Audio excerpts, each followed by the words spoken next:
Happy Cursed Wednesday. It's Wednesday, and I'm your host, Catherine. Not only is it a Cursed Wednesday, it is Cole's birthday.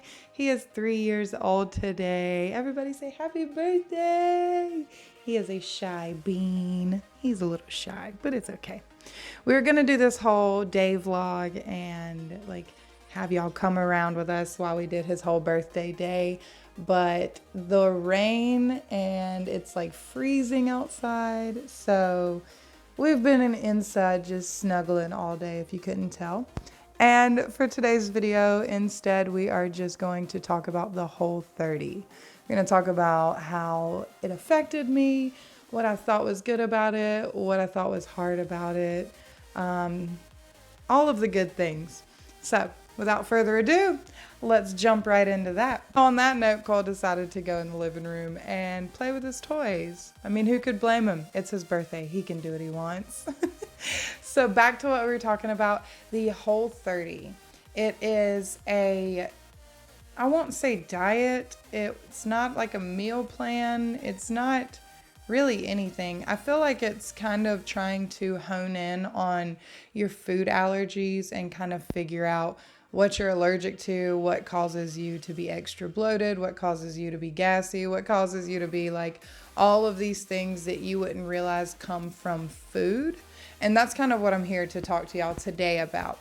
So let me give y'all a quick rundown of the rules of Whole30 and what all is expected when you're doing the Whole30. So the basic rules of the Whole30 is no sugar, so you don't want any artificial or added sugars, no alcohol of any form, no legumes. I feel like I say that wrong every single time, but none of those, which is not a problem for me because I don't really like beans anyways, so it wasn't really hard for me to avoid those. You have no grains, no dairy, no sulfates, no MSG, and don't recreate sweets or any baked good items with approved ingredients. And then most importantly, no calorie counting, no measuring, and no getting on the scale. This is not about losing weight. This is not about a diet. This is not a fad. This Whole30 is to see what works with you, what doesn't work with you, and basically help you weed out what to eat and what not to eat. So instead of fatiguing your body with food, you are fueling your body with food. And that's the main reason that I really wanted to do it, is because my whole life I've just eaten junk food because it doesn't really matter. I have a really high metabolism. And I wanted to figure out what really fuels me, what exhausts me, what's helping me, what's hindering me. And that's why I did the Whole30, because I have just recently formed a new dairy sensitivity and I just cannot do dairy at all. I am slowly but surely getting extremely allergic to it. So with that, I wanted to know what I can and can't eat, because I'm also allergic to capsaicin, which is the thing in spice that makes it hot. So no spicy food and no dairy. And I don't know if y'all read the labels, but trust me, most of everything has milk or Cajun in it. And I don't know what I could eat. I didn't know what I could eat, what I couldn't eat, and it was starting to freak me out. So I did the Whole30, and it was actually extremely relieving to see how much I can eat and what I can eat. And I've just been so hyper focused on things that I've regularly eaten in the past, and they just don't work for me anymore.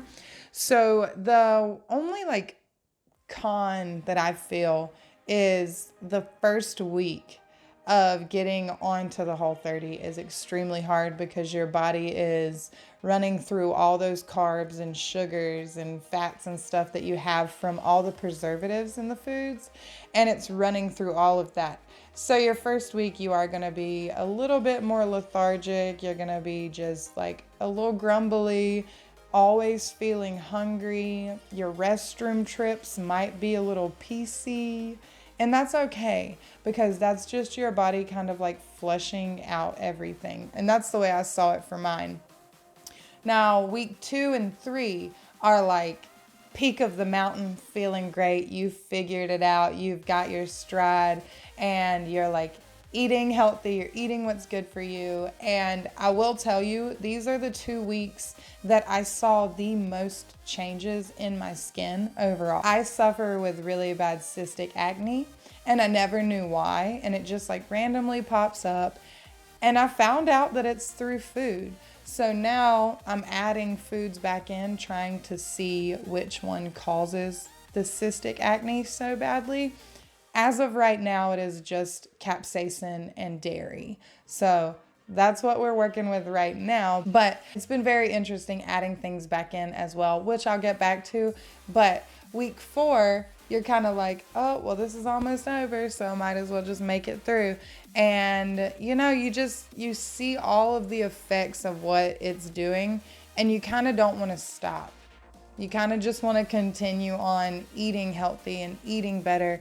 And once you stop eating all of the added sugars and preservatives and stuff, yes, your body misses it for about a week. I will tell you that you will crave it for about a week.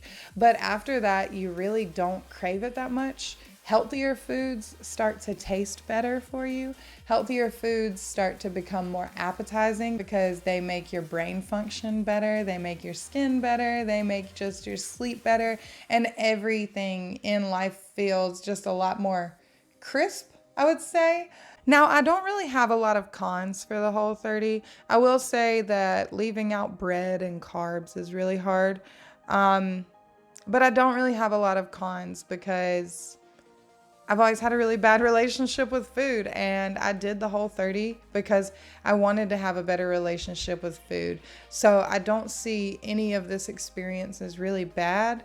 Other than the constant wanting to snack. Oh my gosh.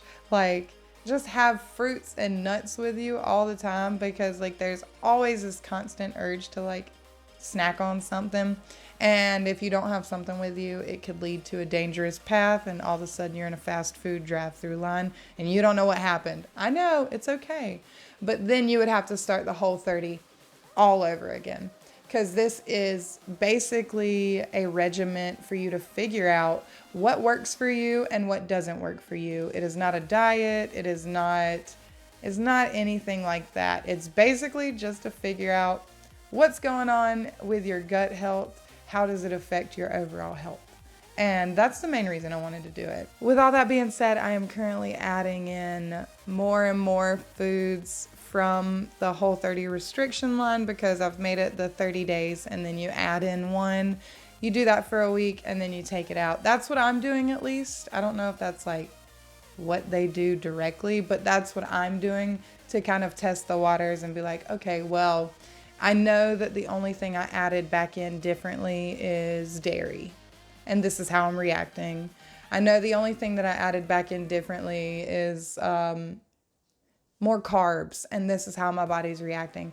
So that's how I'm kind of taking it from here on out. And also just, you can do salads like 1,000 different ways. Like, it sounds like it would get boring. It never gets boring. If y'all like this video, be sure to give it a big thumbs up and make sure you subscribe. Don't lose my channel. And thank y'all so much for coming and hanging out with me for this Whole30 talk. Bye.